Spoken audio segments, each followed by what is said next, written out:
साल 2014 में हीरोपंती से बॉलीवुड में डेब्यूट करने वाली एक्ट्रेस कृति सेनन आज इस इंडस्ट्री के one of the most successful actress है, जिन्होंने शाहरुख खान, अक्षय कुमार, प्रभास जैसे बड़े स्टार से लेकर न्यू एज स्टार्स जैसे वरुण धवन, कार्तिक आर्यन, टाइगर श्रॉफ, आयुष्मान खुराना, राजकुमार राव, हर किसी के साथ फिल्मों में काम किया है और बहुत सारी सक्सेसफुल फिल्में भी डिलीवर की है। लेकिन सिर्फ इतना ही नहीं, उन्होंने खुद को कमर्शियली एक सक्सेसफुल एक्टर साबित किया ही है। बट उसके अलावा विथ बरेली की बर्फी, मिमी, तेरी बातों में ऐसा उलझा जिया से उन्होंने खुद को एक टैलेंटेड एक्ट्रेस के तौर पे भी स्टैब्लिश कर लिया है। बट ये जो सफ़र है ना, फ्रॉम हेयर टू हेयर, वो कैसा रहा है? इन्होंने किस तरह से अपनी फिल्मी जर्नी की शुरुआत की, किस तरह से इन्होंने 10 साल में अलग अलग जॉनर्स को एक्सप्लोर किया, कौन कौन से डाउनफॉल देखे, आइए आज के इस वीडियो में हम ये सब जानने की कोशिश करेंगे। So let's start from the beginning. So before joining the film industry, Kriti Sanon worked as a model, और ये करियर जिसकी वजह से हम आज कृति सेनन को जानते हैं, उसकी शुरुआत तेलुगु फिल्म वन, जिसे हिंदी में एक कदम से रिलीज़ किया गया था, उससे अपने करियर की शुरुआत की थी, जिसमें उन्होंने सुपरस्टार महेश बाबू के साथ काम किया था, जो कि भले कमर्शियली एक अनसक्सेसफुल फिल्म साबित हुई थी। बट इसी साल यानी 2014 में कृति की एक और फिल्म रिलीज़ हुई, जिसने कृति को बॉलीवुड में एक रिलायबल एक्ट्रेस के तौर पे लॉन्च कर दिया, और वो थी Heropanti, which was a hit film. और इसी फिल्म के लिए उन्होंने film fair award for the best female debut का भी अवार्ड जीता था। देन अगले साल यानी 2015 में अगेन कृति सेनन की 2 फिल्में रिलीज हुई, एक तेलुगु फिल्म डोचे को स्टारिंग नागा चैतन्य, और दूसरी फिल्म दिलवाले, जिसमें से डोचे जो कि एक फ्लॉप फिल्म साबित हुई। But Dilwale turned out to be the highest grossing film of her career till date, even though the film was highly criticized.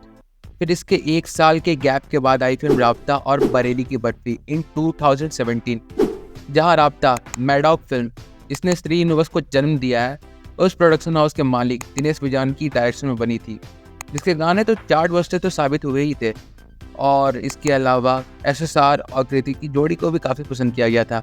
But sadly ये एक फ्लॉप फिल्म निकल कर आई। But that was not all, क्योंकि 2017 में release हुई दूसरी film Bareilly की बर्फी उनके करियर की टर्निंग पॉइंट फिल्म साबित हुई, बोथ क्रिटिकली और कमर्शियली। और हाँ, अगर मुझसे भी पूछो तो बरेली की barfi is the best film of her career, even better than मिमी। वेल, ये मेरा अपना ओपिनियन है, आप इससे एग्री भी कर सकते हैं, डिसएग्री भी कर सकते हैं। बट स्टिल बरेली की Barfi holds a very special place in my filmy journey. वो ग्राउंडेड और ऑथेंटिक सेटिंग, हर कैरेक्टर के आर्क को कवर करना, हार्ड हिटिंग डायलॉग्स। अगर शकल देख के लड़के शादी करती ना, तो हिंदुस्तान में आधे लड़के कबारे होते हैं। And the feel good ending, it was all great. And so after this film in 2018 कृति की फिल्म लुका छुपी रिलीज हुई, एंड गेस व्हाट, ये भी एक कमर्शियली सक्सेसफुल फिल्म बनी। और यहाँ तक तो उनका फिल्मी सफ़र सही जा रहा था। बट 2019 में कृति की टोटल 3 फिल्म रिलीज होती है, अर्जुन पटियाला, हाउसफुल 4 और पानीपत। इसमें से एक भी फिल्म उन्हें वापस से कोई क्रिटिकल एक्लेम नहीं दिलवा पाई।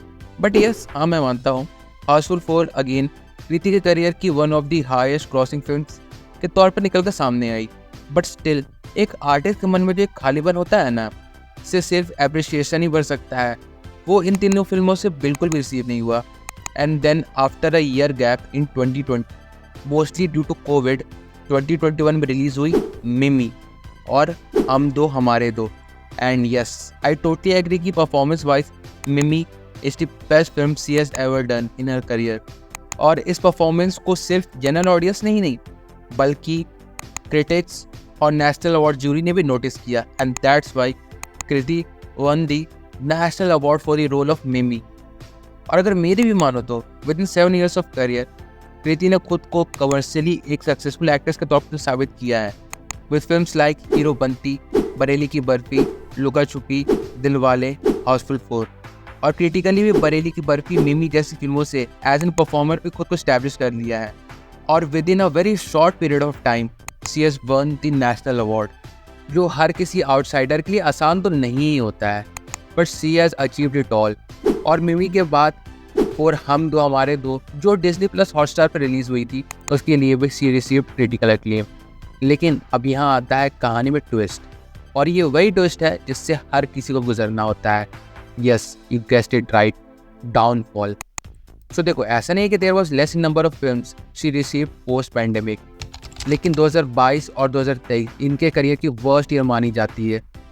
और इस चीज़ का कारण है back to back 4 commercially unsuccessful films, जिसकी शुरुआत हुई विद बच्चन पांडे, जो कि 180 करोड़ के बजट पे बनाई गई थी। तो इसके बाद आई भेड़िया, जो पहले 90 करोड़ का वर्ल्ड वाइड कनेक्शन निकालने में सक्सेसफुल रही against it's 60 crore budget, but the box office collection was way lower.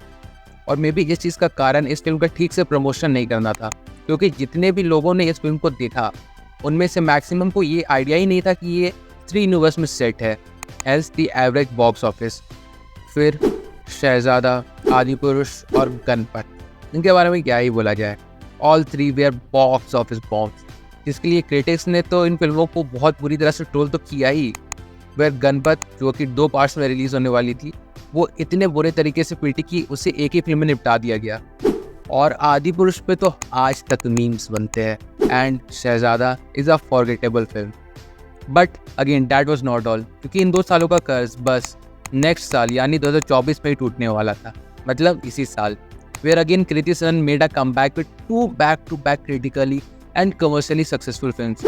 First, Teri Baaton में ऐसा उलझा जिया, जो कि सच में एक यूनिक आइडिया वाली फिल्म थी। बस अगर इस फिल्म की एंडिंग कुछ थोड़ी अलग होती ना, तो डेफिनेटली ये 2024 की one of the best film में आ जाती। बट खैर, जो भी हो, ये फिल्म एक कमर्शियली हिट फिल्म रही। एंड विद क्रू, इन्होंने अगेन खुद को एक रिलायबल एक्ट्रेस के तौर पर साबित किया, क्योंकि तुम ही सोचो, जब फिल्म में तब्बू और करीना कपूर जैसे एक्सपीरियंस्ड एक्ट्रेस है, अगर उनके बीच आप लोगों को खुद को नोटिस करवा ले रहे हो और परफॉर्मेंस वाइज भी अपनी एक्टिंग स्किल्स को फेड नहीं होने दे रहे हो, तो it is definitely a positive sign. और इसी म्यूचुअल स्ट्रॉन्ग परफॉर्मेंस और स्टार पावर के साथ ये फिल्म भी एक कमर्शियली हिट फिल्म बन गई। और ये साल उनके लिए इसलिए भी स्पेशल है क्योंकि उन्होंने अपने प्रोडक्शन हाउस की भी शुरुआत की है, जिसकी सबसे पहली फिल्म 2 पत्ती इसी मंथ 25 अक्टूबर को रिलीज होने वाली है। और इसके बाद उनके पास हाउसफुल 5 और नो एंट्री की सीक्वल भी लाइनअप में लगी हुई है, और मे बी वो भेड़िया 2 में भी कमबैक कर सकती है, हू नोज। सो इन सब से हम ये कंक्लूड कर सकते हैं कि her future is even brighter ahead with back to back films, and we hope to see her in films like Mimi and Bareilly की बर्फी अगेन, ताकि वो आगे भी टिपिकल एक्टर्स वाली नॉर्म्स को तोड़ते रहे। So yes, we hope for the best. तो चलिए, ये था एक वीडियो कृति सेनन के करियर को लेकर, और अगर आपने भी ये वीडियो देखा है तो आपको ये वीडियो कैसा लगा आप कमेंट करके ज़रूर बताइएगा। बाकी फिर चलिए मिलते हैं बहुत जल्द एक और नए वीडियो के साथ, तब तक के लिए बाय।